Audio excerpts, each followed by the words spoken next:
discretion advised.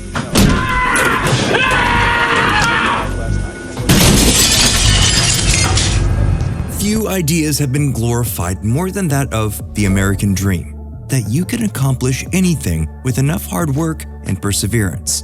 But for some characters, that earworm becomes a noise so loud it deafens every bit of decency within them.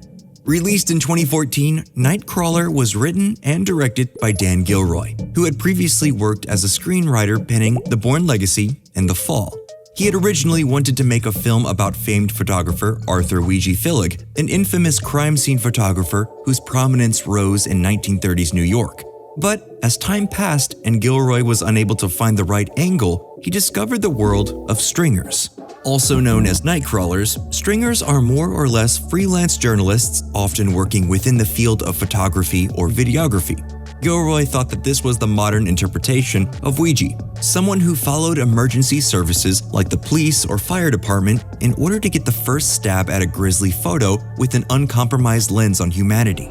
He's dead! Get this shot! While Gilroy had the shape of his story, he knew he needed a backbone other than plot to carry it through. That's when Gilroy decided to focus not on the traditional lead character, but instead an anti-hero. While an anti-hero can still be our main character, they often lack the heroic qualities of your typical hero.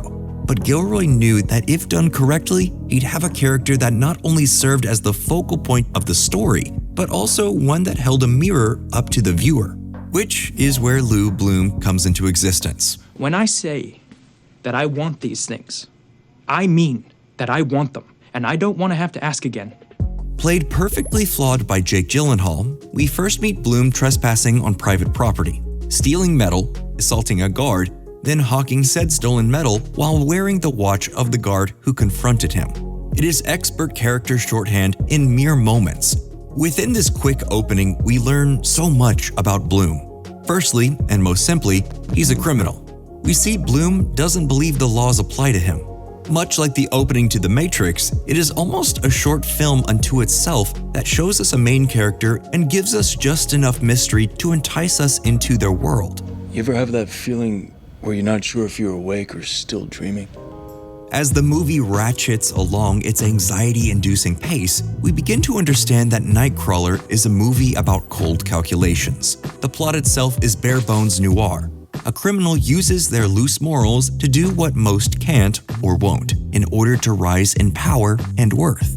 When Bloom first stumbles upon a group of stringers photographing a violent car accident, he learns there's money to be made here and makes another cold calculation. He'll sell them fear and violence, and he's more than willing to bend the violence to his wants.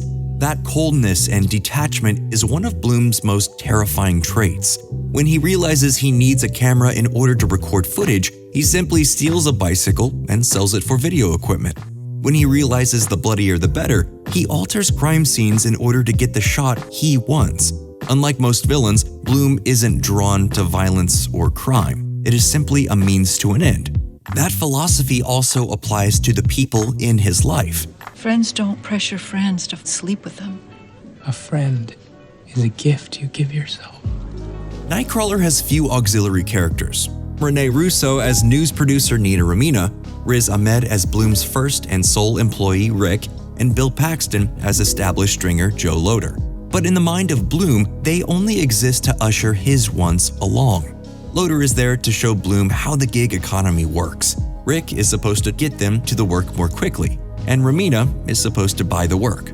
This is very much a work your own hours, charge surge rates for more violent footage, and negotiate to top buyers sort of job. What Bloom does for the stringer's profession is attempt to move it along from a ragtag operation of night owl ambulance chasers to a more prim and proper service. And the terrifying thing is, by the end of the movie, he accomplishes just that. It is my hope that through hard work and commitment, you will continue to pursue your career goals as full-time employees of Video Production News. Before he can get there, though, we see another horrific trait in his steadfastness at all costs. There is not one, but two moments where he watches a friend die while he calmly holds a camera up to shocked eyes. Even when they're dying, Bloom is still trying to squeeze everything he can from them. And while you could argue Loader lives, the fact remains Bloom tampered with his van. With Rick, Bloom clearly tricks him to approach an armed criminal knowing the outcome beforehand. As Rick lies dying, Bloom tells him, I can't jeopardize my company's success to retain an untrustworthy employee. The most terrifying aspect of these overt attacks is how goal-oriented they are. Neither of these moments are fueled by aggression or emotion. In both cases, Bloom sees each as an obstacle to him achieving his goals. It's the same calculation we saw when stealing the medal. These things are in his way. He could injure or kill both to remove them, so he'll remove them. The end goal of all these acts of violence reduced to basic problem solving is what Gilroy and Gyllenhaal wanted to explore. When interviewed for IndieWire, the screenwriter and director stated, "He's a hyper-capitalist. And capitalism is a religion. It's a religion that gives him sanity and which ultimately drives him insane and pushes him over the edge." In this quote, Gilroy is clearly trying to make a statement on the lengths people will go in order to accomplish their goals. It's a system so tied into our everyday lives that the acts of purchase, consume, and repeat are as ordinary as breathing. And we have to give credit to Gyllenhaal for bringing this character to life. When Gilroy initially told Gyllenhaal that he saw Bloom as a starved coyote, the actor took on himself to lose over 30 pounds before shooting in order to have a literal starved physique. Last year, I was eating nothing, preparing for this movie. So now I'm just psyched because I'm just eating and stuff. So Gyllenhaal imbues Bloom with small physical tics like his sullen smile or the way he quickly pulls his hair back that gives the character a real sense of life. He has made a career bouncing between offbeat roles like Donnie Darko and more mainstream work like Mysterio. But through them all, his relatability always shines through. There's an approachability that immediately disarms you. When we're told at the end of the movie, I will never ask you to do anything that I wouldn't do myself. coming from Gyllenhaal, it would be reassuring. Having sat with Bloom for the last 2 hours, it's terrifying because we know there's nothing he wouldn't do. Lou Bloom is a borderline sociopath fueled by capitalism. But maybe the most frightening aspect of the character is that he is, himself, a byproduct.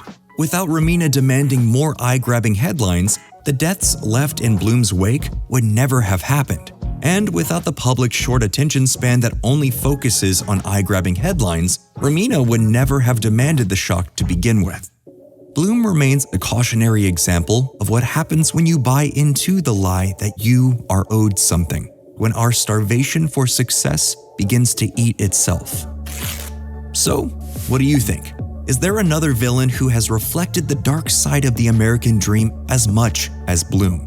Let us know down in the comments, and as always, thank you for watching Nerdstalgic.